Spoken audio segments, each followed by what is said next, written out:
Olá, meu amigo, minha amiga, bom dia. Mais uma vez, bem-vindo ao Apocalipse, onde o maior sacrifício é a obediência. E hoje iremos falar sobre a igreja de Sardes. Apocalipse capítulo 3, do versículo 1 ao versículo 6, que assim nos diz: Ao anjo da igreja que está em Sardes, escreve: Isto diz o que tem os 7 Espíritos de Deus, as 7 estrelas. Eu sei as tuas obras, e que tem nomes de que vives, e está morto. Ser vigilante e confirma o restante que está para morrer, porque não achei as tuas obras perfeitas diante de Deus. Lembra-te, pois, do que tens recebido, e guarda e arrepende-te. Senão brevemente virei sobre ti como ladrão, e não saberás a que horas virei. Mas também tem em Sardes algumas pessoas que não contaminaram as suas vestes, e comigo andarão de branco, porque são dignas disso. O que vencer será vestido de vestes brancas, e de maneira nenhuma riscarei o seu nome do livro da vida, e confessarei diante do meu Pai e diante dos seus anjos. Que têm ouvidos, ouçam o que o Espírito diz às igrejas. A cidade de Sardes, Sardes significa aqueles que escaparam. A cidade de Sardes hoje é apenas ruína. Ela está situada perto da vila de Sardes, na Turquia. A cidade de Sardes foi considerada impenetrável. Era uma cidade próspera, em parte, devido ao ouro encontrado no Pactolos, um ribeiro que passava pela cidade. A cidade antiga fazia parte do reino lídio, pela produção de ouro, pratas, pedras preciosas, lã, tecidos. A cidade se tornou próspera. O rei lídio, Croécio, foi derrotado pelos persas sob o Círio, o Grande.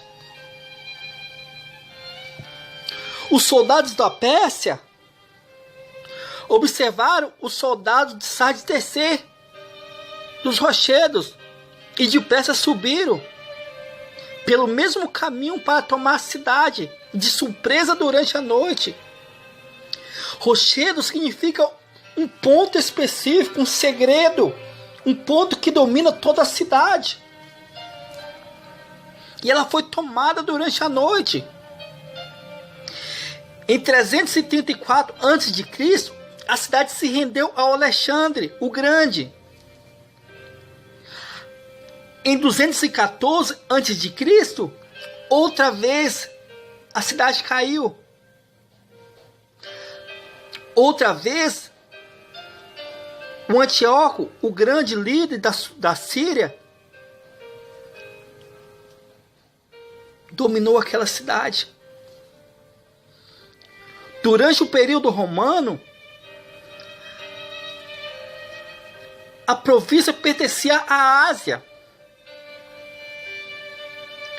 mas nunca se recuperou o seu prestígio. Sardes era uma cidade com um passado glorioso e um presente de pouca importância em termos político e religioso e comerciais.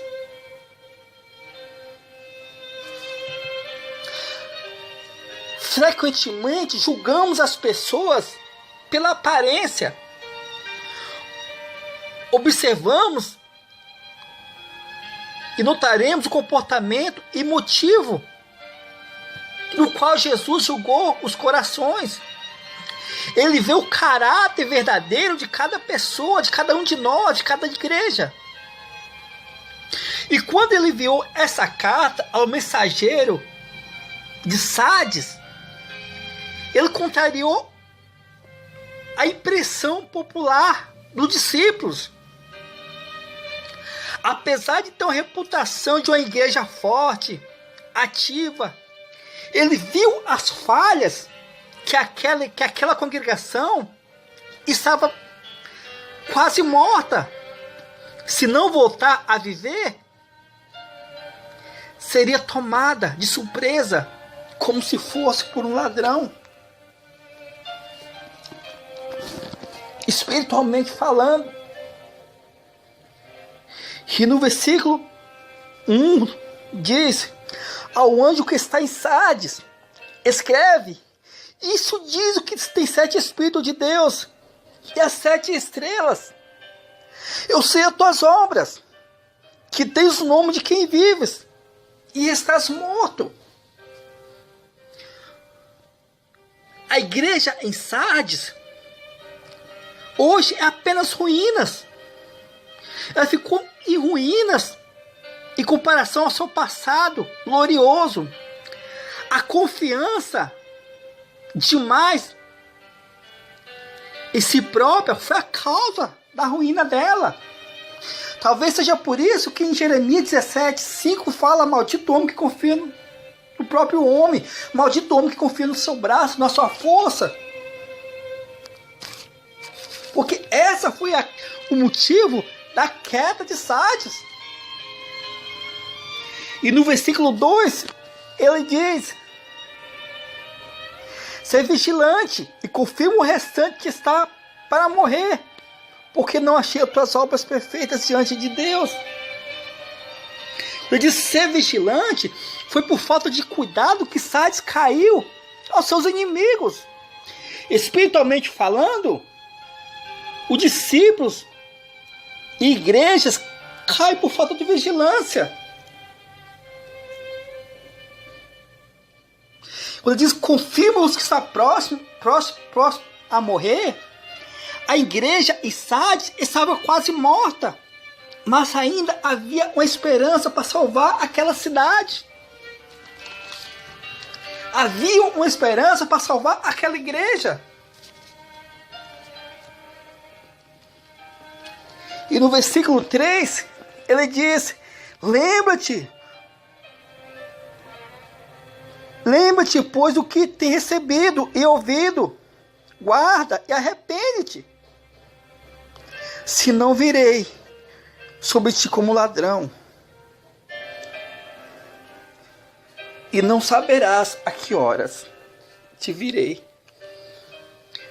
Quando ele diz: quando virei como ladrão, a figura ladrão é encontrado as pessoas despercebidas.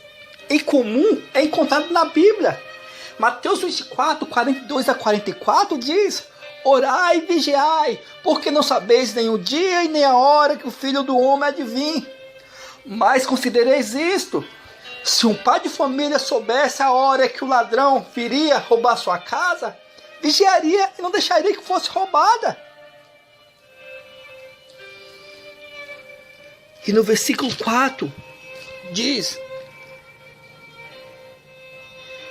mas também tem em Sardes algumas pessoas que não contaminaram as suas vestes, e comigo andarão de branco, porque são dignas, diz. As pessoas que não contaminaram as suas vestiduras, apesar daquela igreja quase morta, encontravam pessoas fiéis, pessoas que buscavam, pessoas dispostas a fazer a obra, pessoas dispostas a obedecer a Deus. E quando ele fala andarão de branco junto comigo, andava de vestiduras brancas, sem pecado, e Jesus esperava eles andar de roupas brancas com ele, sem pecado, na vitória final, no juízo final. Essa é a esperança que Jesus estava trazendo para eles, para permanecer fiéis. E essa é a esperança para nós continuarmos e buscarmos a presença de Deus todos os dias. Permanecer fiel.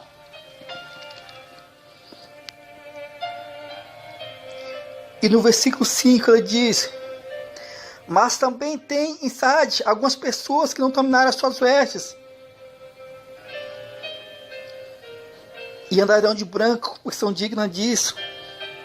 No versículo 5 diz: ao que vencer será vestido de vestes brancas, e de maneira nenhuma riscarei o seu nome do livro da vida, e confessarei diante do meu Pai e diante dos seus anjos.